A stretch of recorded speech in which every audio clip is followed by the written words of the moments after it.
It's not recording. All right, ready? 3, 2, 1. Hey everyone, this is Pasquale. I'm Dr. Traci. How's everyone's day today? I know we're not looking for a response, but it's important to ask. Today's topic is super exciting. It is about empaths. And hot topic. What an empath is. It's like a hot word. Yeah. It's like the hot word. Yeah. Empath. What is it? Am I an empath? I think a lot of that is pretty big. And I think we should start with just our basic, maybe definition of what that is. Yes. Right? And so for me, how I always view an empath is an empath is someone who picks up the energy of people's emotions and brings them in, but it becomes their personal emotions, right? So like you walk into a room and you know someone's mad, you can feel that someone's mad, but you feel like they're mad at you, right? Like that's kind of the key, I think, to being an empath is that we don't know how to differentiate the emotion, and so we take it and make it personal. Yeah, you definitely personalize it. And what I see in therapy sessions is people kind of, maybe what that looks like is people are more emotional, more sensitive. They are able to regulate their emotions. They're not able to regulate their emotions that well. They could even be called maybe that people are dramatic, or that they what's the word I'm looking for? Or emotional. Over emotional, yeah, we'll just use that word. I mean, yeah, that's what I've been called my whole life. You're so sensitive. You're so emotional. Yeah, exactly. Yes, I am, because I know exactly what you're feeling. And they feel like the weight of the world is on their shoulders, like everything is on them. Yes. You know, and so it's really part of that process. Well, let's go into, before we go into how to deal with that, why don't we? Well, I can tell you that even before we even talk about like how to even deal with it, one of the big things I always do is whenever I see someone is I actually pull their chart, and in most 99% of the time, your astrology chart will actually show if you have these empathic tendencies. Oh, that's awesome.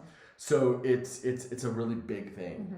And I always use that to kind of help myself, because if I see that they have this empathic nature, I know that when I'm sitting with them, I'm going to be dealing with someone who's reading my emotion, right? So, and I typically test it during that time too. Yeah. Oh, that's good. But the other thing is I do want to clarify, being an empath is not the same as showing empathy. Correct. Because they're totally different things, right? You can say that I have empathy towards someone or towards something. Right. And that just means you feel bad towards something or someone or something, right?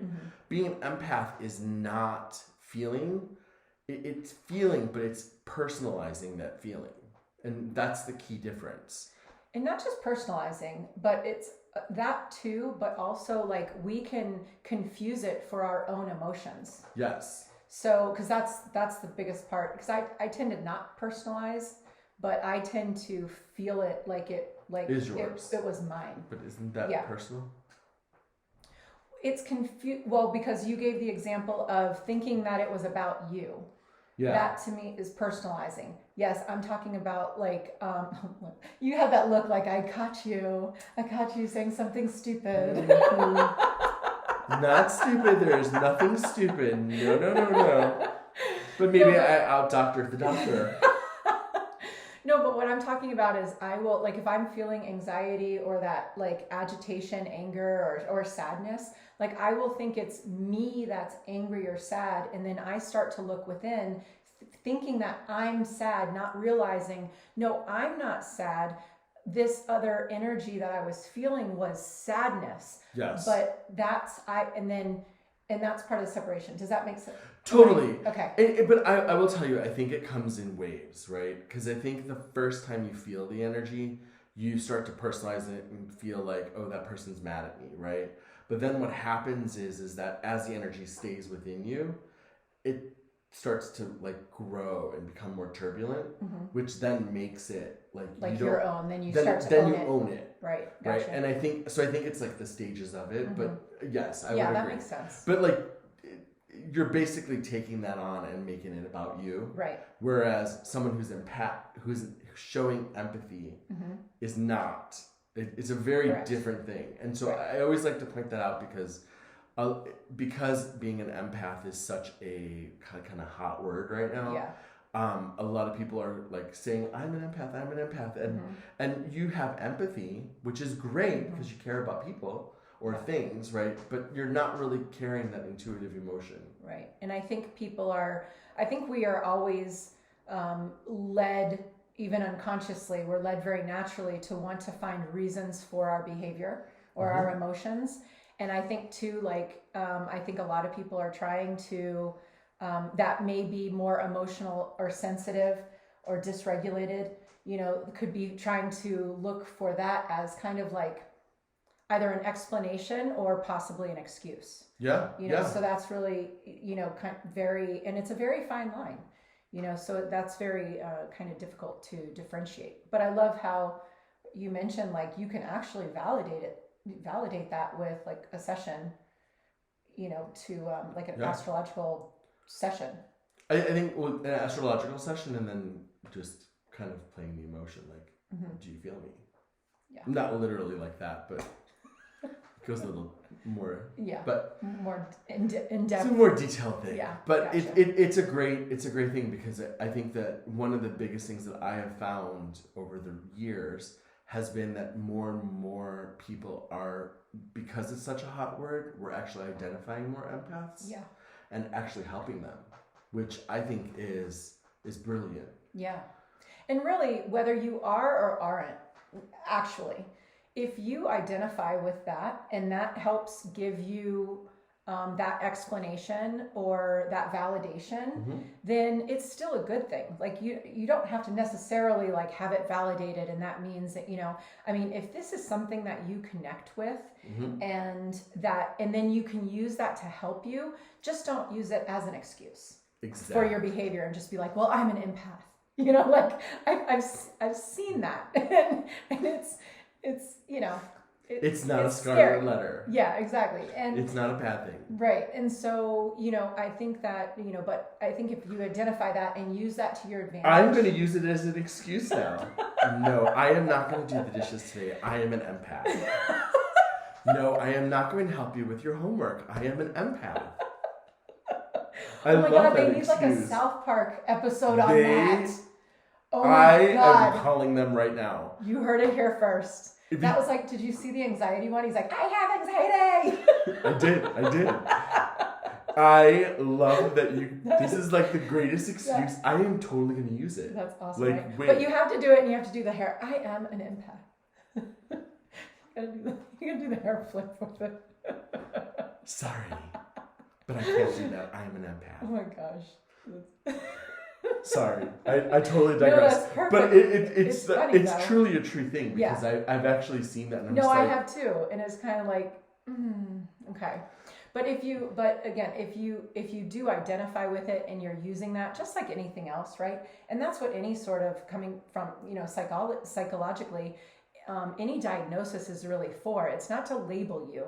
It's to help you guide. It's to help guide the treatment. And so in thinking, solution. Right. And so even though like being an empath is not a psychological, diagnosis, but, it's still that label. And so if you use it to help better understand yourself and help you become better regulated, then that's a bonus. And it really doesn't matter whether you are or aren't. I totally agree. I think it would help if we can maybe give some examples of what an empath looks like.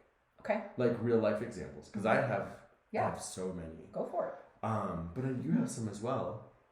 But I can start with one. I mean, I think the biggest telltale is when you walk into a place and you see someone, and like the example I always use is that person just looked at me, they don't like me. Right? And it could just be that they're looking at me because of what I'm wearing, and they just love it. It could be that they looked at me because I walked into the room and they're just aware, right? But I personalized it, right? I made it about me. And so like that's a good sign. Like number one, I always say is like when you walk into a room, are you feeling personal about it? Because if you are, you're probably picking up something from someone.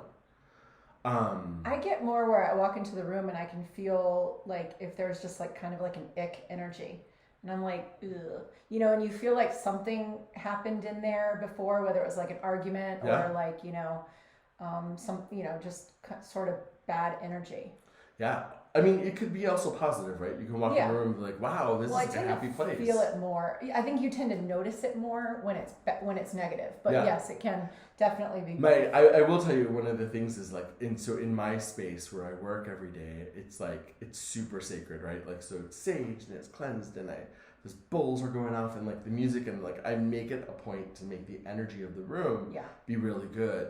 And usually an empath, when they walk in, they'll just go, wow, it just feels so good in here. Yes. And I'm just like... Well, that's how people feel when they come to our office or the property. Totally. You know? Yeah. But I always notice that right away. Yeah. Like, it's especially if it's your first time and you walk in and you say, wow, this space feels pretty amazing.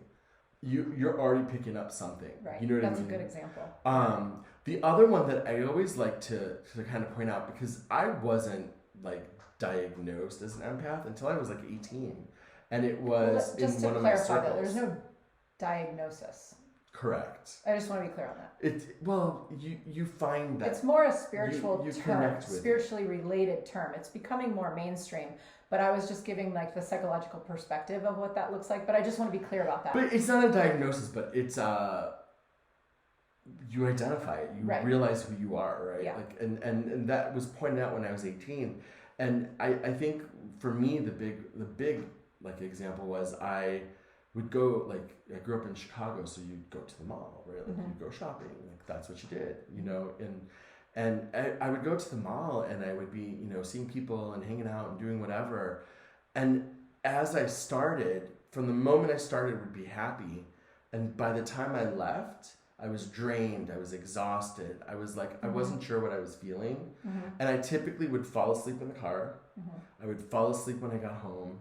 And it was just a repetitive thing. Yeah. Right? And it was just energy that. Does become, it's like a battery. It just overloads. And the more stimuli, the more you will drain. Yeah. Now, but with me, again, and it's weird because I think we feel it kind of very differently, almost like opposite. Because me too, like I will get sucked into the energy. So like I will get even like more hyper or more like it'll overstimulate me, you know? Yeah. And I will be like... And you'll actually show it, I'll like buzz it, like I'm like manic or something, you know? And I'm, like if I'm at a concert, I'm in it, you know? Like I'm like, you know, and then afterwards, you can like feel the energy. Like I remember after anytime I had something that had a lot of stimuli, or like going to a theme park or something where there was a lot of people and it was fun, it would take like all night, like my whole body would just be like pulsing and vibrating, and you could just feel that energy, and it would take like till the next day for it to kind of like wash off you. And I mean, that's an example. Like not everyone is going to feel it the same way. I think anything intuitive, like anyone who's touching anything intuitive, you're not going to get it like everyone else. It's just not how it works. It's very personal. To be fair though too, I've also done a lot of work already on it, so I think that I'm already... So I feel it a little bit different. If I were to think back on when I didn't realize it yet and worked with myself on it, is probably, it was probably more like that. It could be a combination too, though. Yeah. I mean, but like, I think it's just, I think there's a reality in just recognizing that if you notice that your emotion changes with other people's emotions, with other people around you, yes, that's a red flag. That's right a there. general. It's a little feather that says, "Hey, look at this." Right. So, like, you know, again, you go to a gathering at a restaurant with 3 friends and 4 people you don't know, and you walk in and you sit down next to some strangers, and you're like, "God, I was feeling really good, but now I'm kind of like icky, or I'm feeling a little shy." And normally you're not shy, right? Like that's a really good flag of what are you taking on? Yeah. And then also I think a common example is maybe with like a partner or a spouse, or, you know, let's say they come home angry from work or something, and they, you know, you will like personalize it and you go like, they're venting about work. It's not about you. But then as they're venting, you could snap back, you pick up that anger and then snap back. And instead of being able to back out of that energy and allow your spouse to have that, to vent it out and allow them and be supportive of that, we get sucked into it.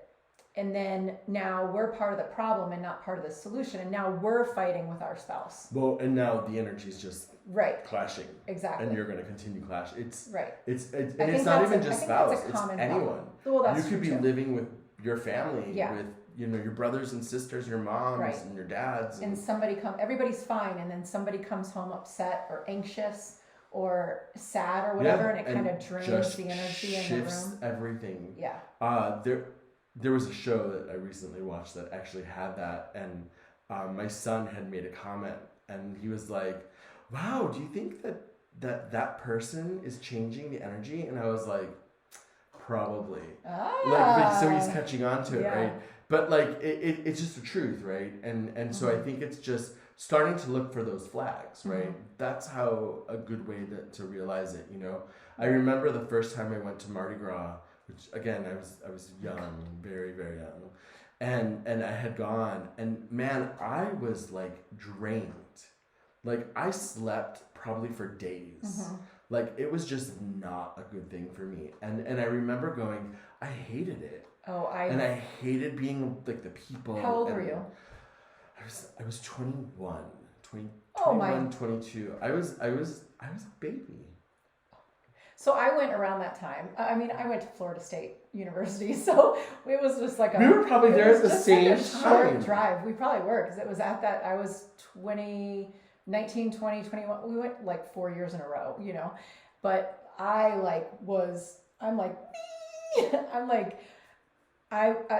remember I sent you that meme one time. I like will light up. It feels like the National Lampoon's Christmas Vacation, like the house. That's how I feel. Like I'm just like like. See, I remember when I was there that first time, I felt the same. It was like the energy of being there was like so great. Yeah. But then it became, oh my God, I'm overwhelmed. I just can't stop like feeling. Like it was just like an overwhelming sinking feeling.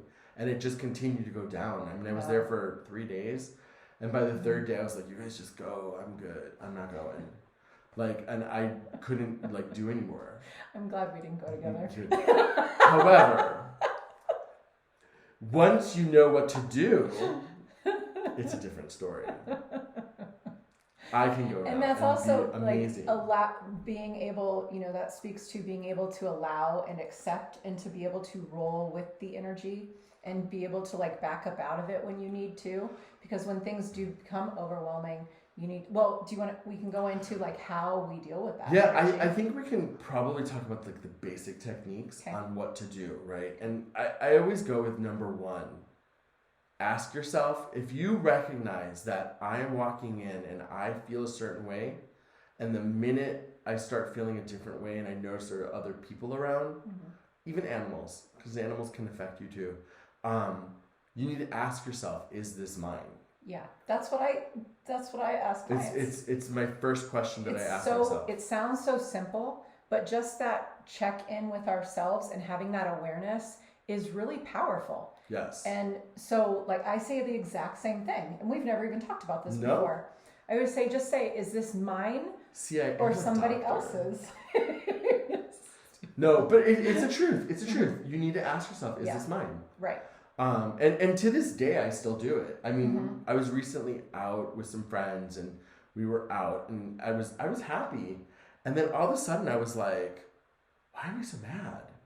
And I had to ask myself, like, is this mine? And I'm like, and then I knew that it wasn't, right? And then I knew like next steps. What do I do next? Right. Right. And so my first go-to is I do two things. First, I try to let the energy go. And so I really do ground and just feel myself just ground and release. Breath. Yeah. And just kind of feel that other energy leave me. Because you don't want to tense up into it, because then then you're taking it in and holding it. You have and to so that's what it. I do. I try to just kind of like loosen my body physically and just breathe it and in my mind I'll be like, let it go. Totally. And what I always recommend is wherever you're at and you're feeling it and you have already asked yourself the first question, which is this mine? Mm-hmm. And you say yes. Yeah. Number 2 is, I need to step away from this moment. Yep. Go to a private place. And I always tell people, go to the bathroom. Yeah. I mean, like, I love the bathroom. Walk outside. Yeah. But go to a stall. Right. Like, it has to be a private room where you could shut the door and you could just sit and then just breathe it out, right? Like, ground it, feel it leave you. That is my number 2. Yeah. So, and I definitely agree with that, but I always, I talk to clients too about like backing up out of that energy. So even if you're not able to like leave the room and go to a separate quiet place, to like imagine like we have our energy fields around us, right? And so like say, going back to maybe you're at that house like with the family, spouse, siblings, parents, whatever, and imagine that they are carrying this like, you know, it's not just their body energy, it's not just their physical being, it's that energetic field around them. And you have to physically back up out of it, you know? And so, and imagine that around them, and then imagine your energy field too, and like just remove yourself and back up out of that energy and visualize separating your energy from their energy. And then allow them to have that energy, right? It's like allowing them to go through their emotion, you know, allow them without you being sucked into it, personalizing it. So then that way you can be part of the solution, not part of the problem. I like that. I will tell you, so I have something very similar, but a little easier. Okay. And I think it's easier. Is I just start to envision that I'm surrounded by an egg. Like there's just like, there's an egg around me and I'm not feeling anything. Like Mork and Mindy? Yeah, or Glinda and her little bubble. But like, oh, he was in an egg. I know. I remember the show. I used to watch it on primetime. I remember I used to love that show. I loved it when they had kids and their son. But like, I just think like if you envision yourself, you kind of instinctively, your energy will automatically pull back. And so it's just creating that safe space for yourself. So, well, and that would be like when we guide clients to, you know, create like a shield or create, you know, you have, you're protected by, you know, white light, or, you know, you're in like that protective safe space bubble. Totally. So, and I think that visualization really helps to separate that energy and to realize it's not yours. Like, it's pretty powerful. Totally. Well, and the thing that I always remind people is, remember, we are energetic beings, right? So if we're energetic beings, that means we know how to work with energy. It's a natural thing for us. And so it's just, it's muscle memory, right? The energy knows what to do. You just have to tell it what to do. Yeah. Right. And so if you can envision it, you'll create it. And so I think that's the key to it. Right. So I would and agree. The same goes too. We're talking about like being in situations, like being in places like Mardi Gras or concert and things like that, or interactions with people. But this could also be things that we're picking up on TV, with the news, especially like with the news and everything, even social media, so much just an onset of a flood of information that is overwhelming and usually very negative. And remember, like, they want it negative so that it instills fear within us, and it continues, you know, and then that keeps us watching because we need to know what happens. Fear is the truth. And I agree. And like, what I always do, what I have done, I haven't watched the news since 1988. That was the last time I remember I was done. I was a TV news reporter and producer for 6 years before I went back to school to be a psychologist. And so I have not watched the news since I left the field. I mean, because it was so awful and toxic. Let's clarify though, because it's not just news on TV. Right. It could be social media. It could be anything that you're overhearing or witnessing or seeing. You know, but it could be very removed, but you're feeling that weight. And you can feel like a responsibility to do something about it, or you feel that weight, or you're hearing sadness or fear about, you know, other people, you know, in other countries or something like that, or politics or whatever it might be that gets you. Mine would be like if I hear something on animals or something, I'm like, ugh. And then you feel that sadness, Yeah. you feel that guilt of obligation. Yeah, I will tell you, like, I've said that a lot today, but I think one of the big ones, like, that I always recommend is like, you have to start listening to the energy. And if you're starting to notice that something is upsetting you and you're feeling the energy of that emotion, you have to start cutting yourself from it. So, Right. you know, like, you can't watch something that's like that, you know, and sometimes it just happens and like that's like what it is, but like you have to start removing yourself from the energy that doesn't make you feel good. That's self-care. Right. That's important. Exactly. And I have a great example of this last night. I woke up in the middle of the night. Yeah, that's another story. And I woke up in the middle of the night and I was like, oh, so I was just scrolling my phone and I saw this like horrible fight where these kids were beating up on this one little boy. And it like, I felt it. Like I had to block that from like my thing. And then I was just like, oh my God, I need to move that energy because I couldn't believe what I had just seen. Yeah. And I mean, I was up for like probably 2 hours after that, just because I couldn't like make it move. Yeah. And so I think like like to me, if that happens to you, you gotta block it. You gotta stop watching it. It's not worth it. TikTok, Facebook, Anything. I mean, really anything that has to any type of visual, you just gotta block it. If it's hindering your self care and your self preservation, it needs to be removed. At least at a minimum, you would limit it greatly, and then you assess how you feel, because a lot of people will go, well, I want to be informed, you know, I don't want to be, you know, ignorant to what's going on in the world. And there's a difference between being informed and then going down the rabbit hole and watching every detail to this information. Yeah. So, you know, and ultimately, you know, and then, well, we're going into another topic. I don't want to digress too much with that one, but it's a valid thing. But you just have to assess your own well-being and then be proactive about it. There's a joke in my house because like most of these people can watch anything, and some of my friends, they're like into like serial killers and like that type of thing, and like so it becomes a thing in my house. I used to be obsessed, And I'm always like, and I'm going to leave.